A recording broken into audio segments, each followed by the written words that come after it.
Bonjour, je suis Bruno Sroka et je voulais vous présenter le S-Foil, le package du S-Foil, le montage et l'entretien de ce foil.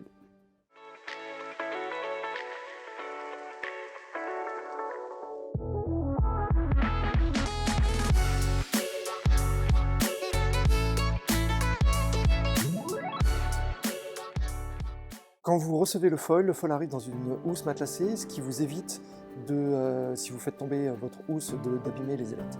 Chaque ailette a un compartiment à l'intérieur. Donc vous avez l'ailette avant qui est fournie avec une housse de protection.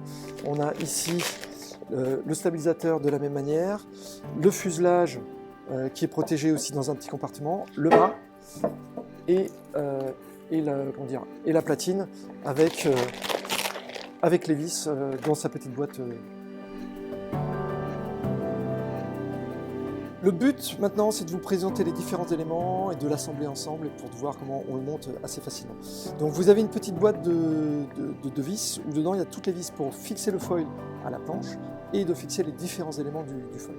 Le foil est constitué d'une ailette avant, d'un stabilisateur, d'un fuselage qui correspond à une cabine d'avion parce que le foil c'est comme un avion, d'un mât et d'une platine qui permet de connecter au niveau de la planche.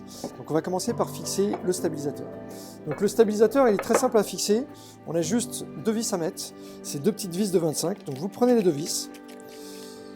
À l'intérieur de votre package vous avez un petit pot de Tefgel. Ce Tefgel c'est un antioxydant, une sorte de graisse qui vous permet en fait d'éviter qu'il y ait trop d'oxydation entre les différents éléments du foil.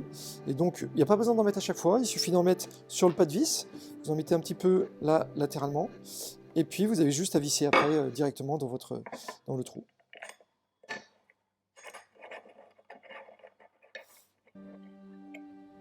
Vous pouvez mettre du Tefgel sur toutes les vis. Si vous en mettez trop, ce qui risque de se passer, c'est que le foil le surplus de Tefgel va rentrer au fond des trous et risque de faire un petit bouchon et donc une surépaisseur. Donc c'est pas forcément bien d'en mettre tout le temps. La connexion à l'ailette avant, elle est très simple. Vous avez un rectangle qui vient s'encastrer dans l'ailette. L'avantage de ce système-là, c'est que vous avez une grosse prise, une grosse surface de connexion, ce qui évite qu'il y ait du jeu à l'intérieur. Et puis nous, on met des vis de 8, donc de N8, et ce qui permet d'avoir un couple de serrage et une rigidité de l'ensemble qui est beaucoup plus importante. L'assemblage est vraiment très simple. Vous avez juste à l'encastrer à l'intérieur. Vous retournez et vous venez mettre vos quelques vis, vos 3 vis à l'avant dans les 3 trous de votre ailette.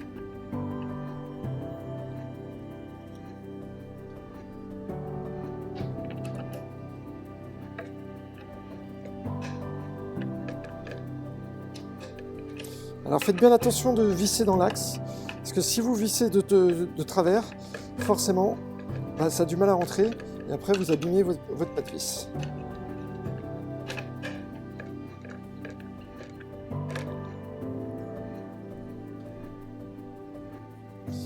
Pour les vis, vous avez peu de chances de vous tromper. Les très grandes vis sont les vis qui servent à fixer le mât au fuselage et le mât à la platine. Et les vis les plus petites, donc les vis de 25 sont pour fixer l'ailette avant et le stabilisateur. Attention, si vous avez un foil en high aspect ratio, on a des vis qui sont un peu plus petites, de 16 mm, donc qui sont fournies avec, mais ce ne sera pas la même taille de vis. Voilà. Donc quand votre avion il est prêt, on s'occupe du mât. Donc vous avez une platine. On vous propose un petit renfort en caoutchouc que vous pouvez coller, qui est autocollant, mais que vous pouvez mettre à l'arrière de votre platine, ça évite de rayer la planche. Donc éventuellement ça vous pouvez le mettre, là je ne vais pas le mettre pour la vidéo, mais vous pouvez le mettre. De la même manière, vous venez encastrer votre mât à l'intérieur votre fuselage à l'intérieur, votre platine à l'intérieur du mât, et vous venez visser de la même manière vos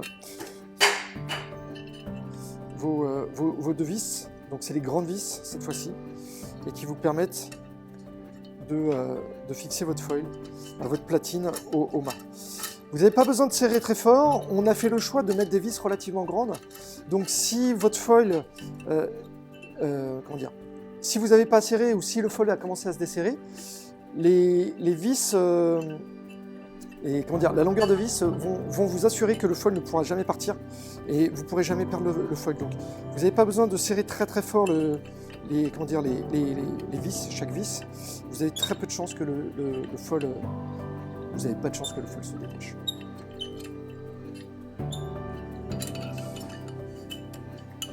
Voilà. Et après, vous avez juste à encastrer le mât à l'intérieur du fuselage. Et de la même manière, de prendre les grandes vis et de fixer. On va le mettre sur le côté, ce sera peut-être plus pratique de cette manière-là.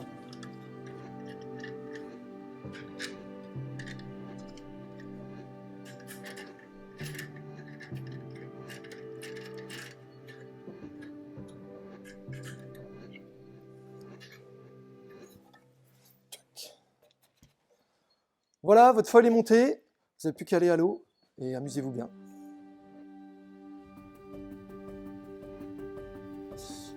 Un foil nécessite un minimum d'entretien. Un foil, c'est comme un avion. Ça veut dire qu'un pilote d'avion, avant d'aller à l'eau, va vérifier que tout son avion fonctionne correctement, les volets fonctionnent, que tout fonctionne. Ici, c'est exactement la même chose.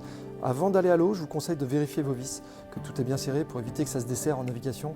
Il n'y a rien de plus stressant ou même gênant de se dire je pars à l'eau et puis le foil commence à bouger parce que vous ne l'avez pas resserré et vous êtes obligé de repartir à terre, chercher votre tournevis, revenir, resserrer et ainsi de suite, donc vous perdez du temps. Donc n'hésitez pas, à chaque fois que vous partez à l'eau, vous vérifiez juste vos vis, vous prenez vos clés, vous vérifiez que c'est bien serré et au moins vous n'avez pas de problème.